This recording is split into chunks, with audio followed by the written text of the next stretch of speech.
ದೂರದಲ್ಲಿ ಪ್ರಸಿದ್ಧನಾದ ಕರಡಿ ಬುಳ್ಳಪ್ಪನನ್ನು ಇದೇ ಕಾಡುಗೊಂದರಿಗೆ ಮೂಲ ಪುರುಷನಂತರೂ ಕಟ್ಟೆ ಮನೆಗಳ ಸಂಸ್ಥಾಪಕನಂತರೂ ಅಲ್ಲದೆ ಕಾಡುಗೊಂದರ ಬಸವಣ್ಣನಂತಲೂ ಕರೆಯುತ್ತಾರೆ. ಕರಡಿ ಬಳ್ಳಪ್ಪನ ಮೂಲವನ್ನು ಕೆಣಕುತ್ತಾ ಹೋದರೆ ಜನರೇ ಹೇಳುವ ಕತೆ ಪ್ರಕಾರ ಆತನ ತಾಯಿ ಕಾಟಮ್ಮನನ್ನು ಕರಡಿ ಒತ್ತುಕೊಂಡು ಹೋಗಿ ಆಕೆಯೊಂದಿಗೆ ಸಂಸಾರ ಮಾಡಿ ಮಕ್ಕಳು ಅಂದರೆ ಕರಡಿ ಮರಿಗಳು ಹುಟ್ಟಿದವು. ಆ ನಂತರ ಮೇಕೆ ನೇರಗೊಂಡ ಆಕೆಯನ್ನು ಕರಡಿ ಗುಹೆಯಿಂದ ಕರೆತಂದು ಮದುವೆಯಾದ. ಇಲ್ಲಿ ಕಾಟಮ್ಮನ ಪಾವಿತ್ರತೆ ಏನು? ಅಂತೆಯೇ ತಾಯಿಯಿಂದ ಜನಿಸಿದ ಕರಡಿ ಬುಳ್ಳಪ್ಪನ ಪರಿಶುದ್ಧತೆ ಯಾವ ಬಗೆಯದು? ಮೇಕೆ ಮಾರಗೊಂಡ ಅಂದರೆ ಕರಡಿ ಬುಳ್ಳಪ್ಪನ ತಂದೆಯ ಉದಾರತೆಯನ್ನು ಮೆಚ್ಚೋಣವೇ? ಅದಕ್ಕೆ ಅವಕಾಶವಿತ್ತ ಕಟ್ಟೆಯ ಮನೆ, ಗುಡಿಕಟ್ಟು ಹಾಗೂ ಹಟ್ಟಿಯ ಕಾಲದ ಮುಖಂಡರ ಔದಾರ್ಯವನ್ನು ಮೆಚ್ಚೋಣವೇ? ಮಾನವೀಯ ನೆಲೆಗಟ್ಟಿನಿಂದ ನೋಡಿದಾಗ ಅಂದಿನವರ ನಡೆ ನಿಜಕ್ಕೂ ಅಭಿನಂದನಾರ್ಹ. ಹಾಗೆಯೇ ಈ ಹಿನ್ನೆಲೆಯನ್ನು ಹೊಂದಿದ ಕರಡಿ ಬುಳ್ಳಪ್ಪ ನಾಯಕರ ಕರಿ ಓಬವ್ವನನ್ನು ಹೂಡಿಕೆ ಕೊಂಡಿದ್ದು ಸರಿಯೇ? ಆತ ಶರಣ ಧರ್ಮದ ಹಿನ್ನೆಲೆಯಲ್ಲಿ ಚಿಂತಿಸಿದ ಮಾನವತಾವಾದಿ. ಕಾಡುಗೊಂದರಿಗೆ ಬಸವಣ್ಣನಿದ್ದಂತೆಯೇ ಆತ ಕಟ್ಟೆ ಮನೆಯ ಸ್ಥಾಪಕನನ್ನು ಕರೆದು ಆ ಕಟ್ಟೆ ಮನೆಗಳು ಪ್ರಗತಿಪರ ನಡೆ ನುಡಿಗೆ ಕಟ್ಟು ಹಾಕಿ ನಿರ್ಬಂಧಿಸುವ ಕೇಂದ್ರಗಳನ್ನು ಕರೆದುಕೊಂಡು ಬಂದದ್ದು ಏಕೆ? ಮುಂದಿನ ಪೀಳಿಗೆಯನ್ನು ನಿರ್ಬಂಧಿಸಿದ ಕಾರಣ ಏನು? ಅಲ್ಲದೆ ಇದಕ್ಕಿಂತಲೂ ಇಂದಿನ ಚಿತ್ತಯ್ಯ ಅಲಿಯಾಸ್ ಚಿತ್ರಲಿಂಗೇಶ್ವರ ಬ್ರಾಹ್ಮಣರ ಹೆಣ್ಣು ಮಗಳಾದ ಗಂಗಾಮಾಳಮ್ಮನನ್ನು ಮದುವೆಯಾದ ಎಂದು ಪುರಾಣ ಕಥೆ ಹೇಳುತ್ತದೆ. ಅಲ್ಲದೆ ಚಿತ್ತಯ್ಯ ಜಗ್ಗಮ್ಮ, ಮಾಳಮ್ಮ ಆರೋರು ಎಂದ ಮೇಲೆ ಇದು ಕಾಡುಗೊಂದರ ಸಂಬಂಧವನ್ನು ಹೇಗೆ ಪಡೆಯಿತು? ಕಾಡುಗೊಂದರಿಗೂ ಇದಕ್ಕೂ ಏನು ಸಂಬಂಧ? ಒಂದು ವೇಳೆ ಚಿತ್ತಯ್ಯ ಕಾಡುಗೊಂದಲಿದ್ದು ಮಾಳಮ್ಮ ಬ್ರಾಹ್ಮಣರಾದ್ರೆ ಅದು ಅಂತರ್ಜಾತೀಯ ಮದುವೆಯಲ್ಲವೇ? ಆದರೂ ಆತ ನಮ್ಮ ಕುಲದೈವವೆಂದು ಆರಾಧಿಸುತ್ತಾ ಬಂದಿಲ್ಲವೇ? ಆತನು ಕುಲಾಚಾರವನ್ನು ಮೀರಿಯೂ ದೇವರಾದ ಬಗೆ ಯಾವುದು? ಇಂದಿನವರು ಹಾಗೆ ಮಾಡಿದರೆ ಏಕೆ ಬಹಿಷ್ಕಾರದ ಬಿಸಿ ಅನುಭವಿಸಬೇಕಾಗುತ್ತದೆ? ಒಟ್ಟಾರೆ ಈ ನಡೆ ಎಡೆಬಿಡಂಗಿ ನಡೆಗಳಲ್ಲವೇ?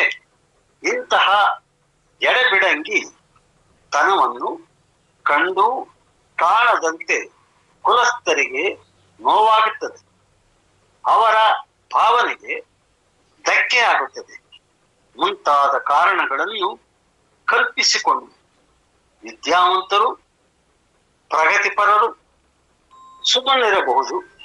ಆದರೆ ಬುಡಕ್ಕೆ ಬೆಂಕಿ ಬಿದ್ದಾಗ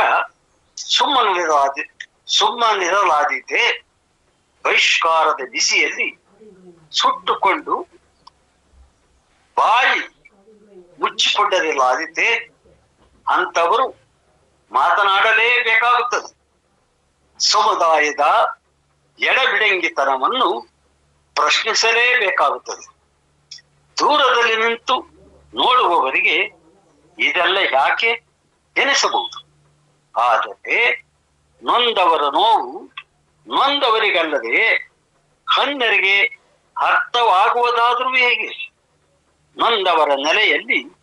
ಒಮ್ಮೆ ಯೋಚಿಸಿ ನೋಡಿದಾಗ ಅರ್ಥವಾದೀತು. ಅರ್ಥವಾಗಲಿಕ್ಕೆ ನಾವೇ ನೋವು ತಿನ್ನಬೇಕಾಗಿಲ್ಲ. ಇತರರ ನೋವನ್ನು ನಮ್ಮದೇ ಎಂದುಕೊಳ್ಳುವ ಗುಣ ಇದ್ದರೆ ಸಾಕು. ಪರರ ಕಷ್ಟಕ್ಕೆ ಮಿಡಿಯುವ ಮನಸ್ಸಿದ್ದರೆ ಸಾಕು. ಅಲ್ಲದೆ ನೊಂದವರಿಗೆ ಮಿಡಿಯುವುದು ಮಾತ್ರವಲ್ಲ, ಈ ಬಗೆಯ ಪ್ರಶ್ನೆಗಳಲ್ಲಿ ನೋಯಿಸಿದ ಸಮಾಜದ ಒಳಿತಿನ ಚಿಂತನೆಯೂ ಇದೆ ಎಂಬುದು ಎಲ್ಲರೂ ಅರ್ಥ ಬೇಕಾದ ಸಂಗತಿಯಾಗಿದೆ. ಇಂದು ಈ ಬಗೆಯ ಮೂಢನಂಬಿಕೆ, ಮೌಢ್ಯಾಚಾರ, ಕಂದಾಚಾರಗಳನ್ನು ಎಸಗಿ ಕಾನೂನಿನಿಂದ ತಪ್ಪಿಸಿಕೊಳ್ಳಲು ಸಾಧ್ಯವೇ ಇಲ್ಲ. ಕಾನೂನಿಗಿಂತ ಹೆಚ್ಚಾಗಿ ನಾಗರಿಕ ಸಮಾಜದ ಮುಂದೆ ಇಡೀ ಸಮುದಾಯವೇ ಅಪಮಾನಕ್ಕೊಳಗಾಗಿ ತಲೆ ತಗ್ಗಿಸಬೇಕಾಗಿ ಬರುತ್ತದೆ. ಗೌರವ ಕಳೆದುಕೊಂಡ ಮೇಲೆ ಮರಳಿ ಪಡೆಯುವುದು ಕಷ್ಟ ಸಾಧ್ಯ. ಹಾಗಾಗಿ ವ್ಯಕ್ತಿ ಮತ್ತು ಸಮುದಾಯ ಎರಡು ಗೌರವದ ಬದುಕನ್ನು ಕಟ್ಟಿಕೊಳ್ಳಬೇಕಾದಲ್ಲಿ ಸ್ವವಿಮರ್ಶೆ ಅತ್ಯಗತ್ಯ. ತಮ್ಮನ್ನು ತಾವು ಪ್ರಶ್ನಿಸಿಕೊಳ್ಳಬೇಕಾಗುತ್ತದೆ. ಕೆಲವರಿಗೆ ಪ್ರಶ್ನೆ ಕೇಳುವುದು ತಪ್ಪು ಎನಿಸಬಹುದು. ಪ್ರಶ್ನಿಸುವವರು ವೈರಿಗಳು ಎಂಬಂತೆ ತೋರಬಹುದು. ಆದರೆ ಪ್ರಶ್ನೆ ಇಲ್ಲದಿದ್ದರೆ ಸರಿಯಾದ ಉತ್ತರ ಸಿಗಲಾರದು.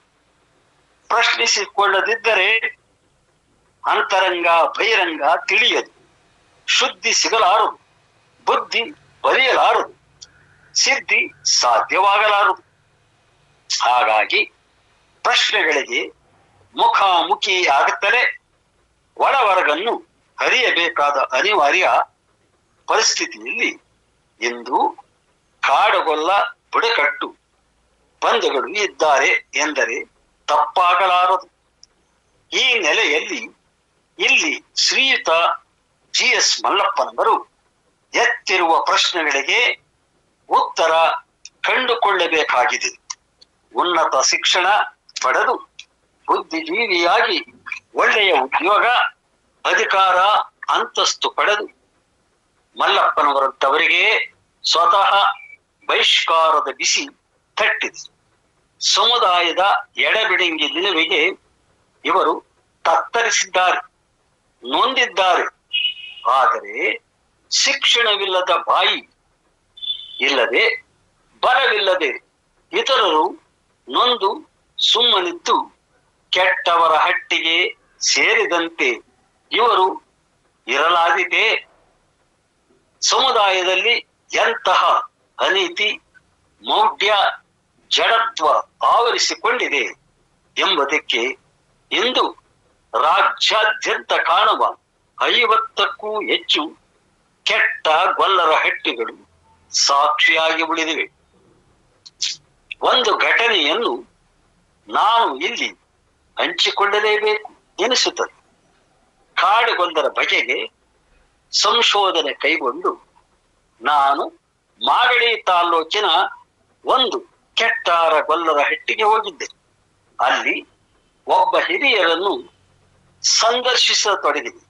ಅವರು ಆಡಿದ ಮೊದಲ ಮಾತೆಂದರೆ, ಕಾಡುಗೊಲ್ಲ ನನ್ನ ಮಕ್ಕಳು ನನ್ನ ಕೈಗೆ ಸಿಕ್ಕರೆ ಚಪ್ಪಲಿ ತಗೊಂಡು ಹೊಡಿಬೇಕು ಎನಿಸುತ್ತೆ ಎಂಬುದು. ಆಗ ನಾನೇ ಕಾಡುಗೊಲ್ಲ, ನಿಮ್ಮ ಎದುರಿಗೆ ಇದ್ದೇನೆ, ಒಡೆಯುವುದಾದರೆ ಒಡೆಯುವಂತೆ, ಆದರೆ ಯಾಕೆ ಹಾಗೆ ಅನಿಸುತ್ತೆ, ಉತ್ತರ ಕೊಡಿ ಎಂದೆ. ಆಗ ಅವರು, ನೋಡಿ ಸ್ವಾಮಿ, ನಮ್ಮ ತಾತ ಒಬ್ಬ ಒಕ್ಕಲಿಗರ ಹುಡುಗಿಯನ್ನು ಪ್ರೀತಿಸಿದ್ದನಂತೆ. ಅದಕ್ಕಾಗಿ ನಮ್ಮ ಕುಟುಂಬವನ್ನು ಬಹಿಷ್ಕಾರ ಹಾಕಿ ಹೊರ ತಳ್ಳಿ ಬಿಟ್ಟರು. ದಿಕ್ಕು ತೋಚದ ಅವರು ಇಲ್ಲಿ ಬಂದು ಸೇರಿದರು. ನಂತರ ನಮ್ಮಂತೆಯೇ ಬಹಿಷ್ಕಾರಕ್ಕೆ ಒಳಗಾದ ಕಾಡುಗೊಲ್ಲರು ಒಬ್ಬೊಬ್ಬರಾಗಿ ಬಂದು ಇಲ್ಲಿ ಒಂದು ಗಟ್ಟಿಯಾಗಿದೆ ಎಂದರು.